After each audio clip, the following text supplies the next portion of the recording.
Well, it's December 27th. It's early in the morning. You can see it's still dark outside. But I've given up on sleep, having passed another sleepless night. Wondering what exactly I am to do with my life.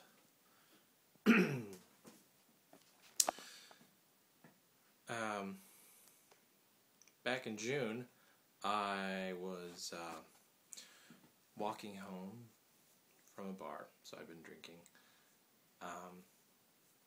There is no drunk in public law in Nebraska. I think that's a bad thing because that means the police have to arrest you for something else if they feel like arresting you. I apparently matched the description of a burglar, so the police beat me up and threw me in the back of a police car. I stood there and did nothing, and that landed me, in addition to the burglary charges,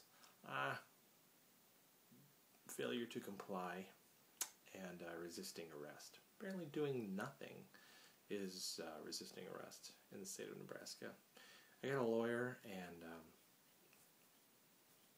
failure to comply and resisting arrest, he said there was no chance I was going to get off on that. And since there were the other charges, I probably wouldn't get any leniency. Looking at least a year in prison, I opted for a plea agreement. Pled no contest, so now here I am on probation. And I have discovered that once you are convicted of a crime, even if you plead no contest, that sort of eliminates your employability. So I've been looking for the real job in Nebraska now for a while. There's not really a whole lot out there for physicists, which I knew moving here, but I thought the Experian job would be something that would last for a while. You know, good Mid-America, solid job. It didn't. The office closed and they sold the building. So I was wrong. That was a poor decision. Can't really leave the state except to go on vacation. So I'm kind of stuck here for a while yet. And run out of money. Run out of credit. You know, throwing up the credit cards.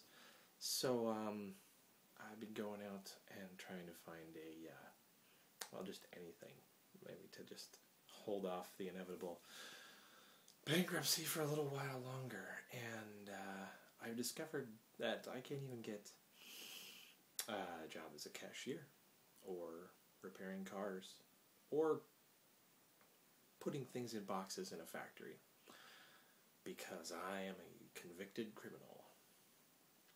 And that basically makes anything else that I might do worthless. It doesn't matter if I can add and subtract, if I have a strong back, if I have nimble fingers, if I'm a fast learner, if I have good people skills. None of these things matter. At least in the eyes of the employers I've encountered so far. Admittedly, I haven't applied everywhere yet, but we've definitely had a lot of experiences where maybe even had interviews got to the point where say, oh well, we do a background check as long as you pass that, and I say, well, what are they going to check for in the background check? And they say, oh, any misdemeanors or anything? I say, well, I have 2 misdemeanors on my record now, and I say, well, that disqualifies you from employment.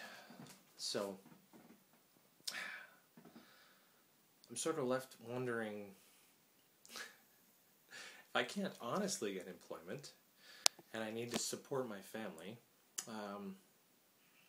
should I seek some form of dishonest employment, lie on the applications and hope they don't do a background check, take up smuggling and drug running,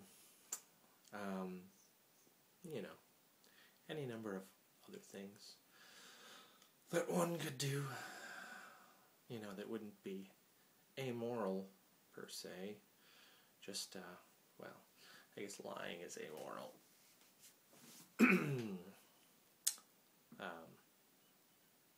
Yeah. So I don't know really what to do. I mean, am I a fool? for trying to stand up to my principles and then caving under the weight of the state. I mean, I did go to the trial.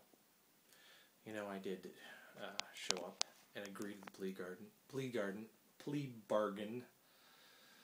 I mean, was my foolishness in admitting the state had the right to control my life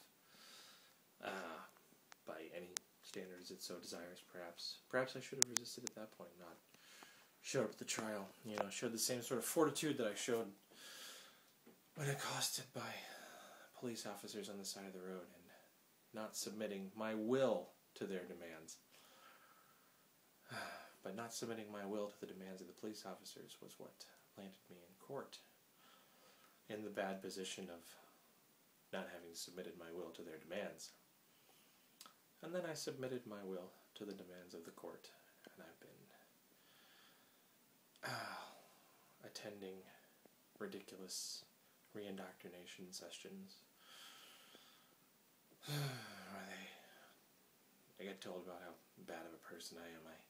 I got kicked out of one because I was unwilling to attack the other people in the group. And I found a much more expensive one that is hopefully not going to kick me out, so I'll be able to complete that part of my probation. Been saving money, not drinking alcohol, but I wasn't really drinking that much alcohol anyway, not being employed. And I'm afraid that even though probation will be over in February, I will be stuck with the decision of lying and getting employed and fearing dismissal if anyone discovers my lie, or just not being employed and, well, not being able to support my family and then dealing with all of the horrible things down that road. Am I a fool for letting this happen? Or am I a fool for not knowing a way out of it? Or am I just unlucky? I don't really know anymore.